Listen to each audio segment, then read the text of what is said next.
যুবক, এখানে বহু যুবক বসে আছে, এখানে শতে শতে যুবক বসে আছে।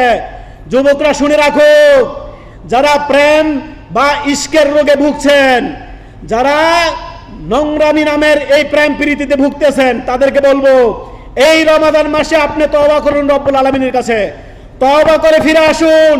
তুবু ইলাল্লাহি তাওবাতান নসুহা ফাকুল তাস্তাগফিরু রাব্বাকুম ইন্নাহু কানা গফফারা। যদি আপনি তওবা করে ফিরে আসেন, এই নোংরামি নামের জেনা ব্যভিচারের নামের প্রেম প্রীতি থেকে ফিরে আসেন, তাহলে আপনার রব অতি দয়ালু ক্ষমাশীল, আল্লাহ আপনাকে ক্ষমা করবেন। শুনে রাখেন, যারা প্রেম প্রীতির নামের নোংরামি জেনা ব্যভিচারের সাথে জড়িত, আজকে এখান থেকে তওবা ইস্তেগফার করে আল্লাহর কাছে কান্নাকাটি করে ক্ষমা চেয়ে উঠবেন।